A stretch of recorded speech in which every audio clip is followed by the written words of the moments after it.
Hello and welcome to Tech 24. I'm Anelise Borges. Coming up in the program, Dailymotion gets creative. French video sharing site turns to content creation and opens a studio in Paris. And in Test 24, we'll explore the Leap Motion controller, which offers new ways to interact with your computer. French video site Dailymotion allows users to browse and share clips on the web. Until they're nothing new. But in a surprise move, Dailymotion recently opened a studio in Paris and is inviting users and content partners into its creative space to make better quality and more regular programming for the site. Claire Williams has the story. This is not a regular TV, movie or music studio. It's a studio owned by the video sharing website Dailymotion. The French company is keen to produce its own original regular shows with a focus on music, culture, sport and humour. The studio in Paris's smart Saint-Germain neighbourhood has 3 film sets, a projector room and is equipped with post-production facilities. Clément practices his sketches in cafes and records them for free at Dailymotion. This isn't amateur. It's great training if you're ambitious, because we're working in a professional studio with materials, technicians and everything. The aim is to rival market leader YouTube, which already has studios in Los Angeles, Tokyo and London. By giving new talent free studio time, Dailymotion hopes to nurture its own upcoming stars and attract regular audiences and advertisers. The site shares income generated from advertising with its video creators. We're looking to make money with all aspects of the website, and we split the profits 50-50. In recent years, humorous stand-up routines posted on video sharing websites have launched careers for budding comedians. Some who started as stars on the web have since become well-known faces on regular television and in cinema. Amazing! I speak English! Yeah, I am bilingual. The French national public broadcaster says it's impossible to ignore the power of online video sharing in boosting audiences. There's been a huge shift from television to the internet. It's been a big but low-cost shift because production and distribution for the internet costs are a lot less than for television.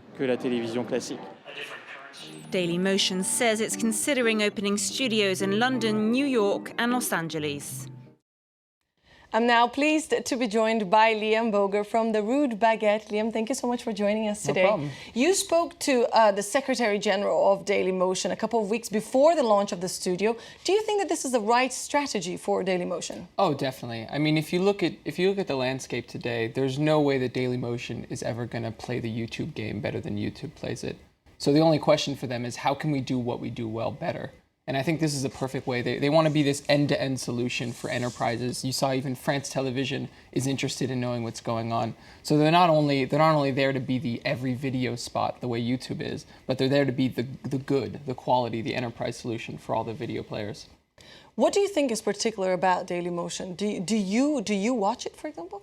Yeah, I mean, there are a few players. I mean, I fancy a good Norman Fede Video or Remy Gaillard, and obviously both of those are available both on YouTube and Dailymotion. One of the things is, especially with one of their most recent acquisitions of a Swiss company, is their video player is much more technically advanced and developed. So there are a lot more things that you can do with it. And you'd think nowadays that one video player would be the same as the other, but it's actually a very complicated technology to make it so that a video can be played on millions of computers simultaneously and from a selection of millions of videos. Microsoft, for example, doesn't have its own video player, its own proprietary video player, and that is seen as a big weakness in their suite of business lines. Now, when it comes to video sharing sites, are there new players and models out there that we should know about? Definitely. I mean, there's a lot of things going on, especially around ad tech. We talked a little bit in the show about display ads and ad sharing on Dailymotion as a revenue. But a lot of what's still coming in is figuring out, how do we monetize that experience? How do we make something that isn't necessarily disruptive to the video experience? We've looked at pre-roll ads, or ads that play before the video, mid-roll display ads, post-roll ads, and there's still a lot going on. And a lot of what's going on in Paris specifically are players that are trying to create more engaging pre-roll videos and trying to create an experience that isn't as disruptive as it is today, where it feels like you're kind of being held hostage watching a video. And so there's a lot of work around the advertising back end of the video world. All right, well, thanks for that. We're going to have to move on now because it's time for Test 24.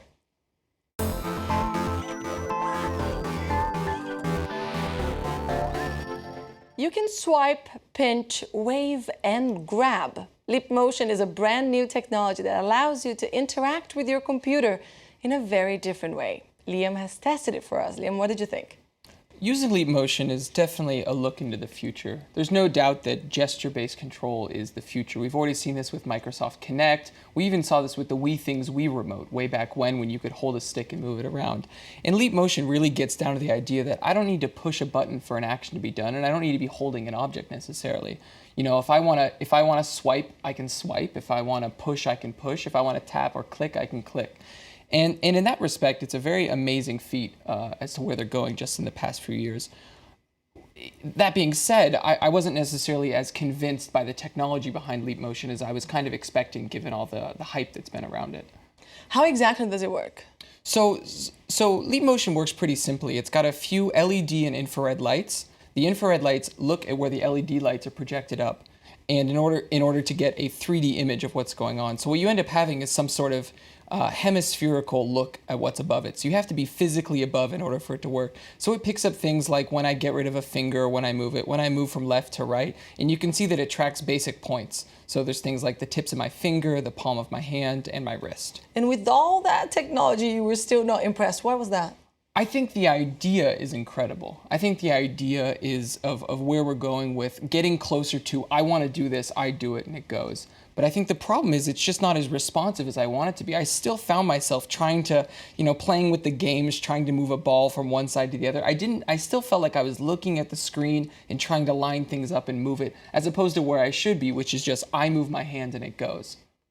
All right, well, thanks for that, Liam, and thank you for tuning in for another edition of Tech 24. That's all we have time for, but you can get in touch with us on Facebook or on Twitter. Our hashtag is Tech 24. And we leave you today with the beautiful images of the Tutu project.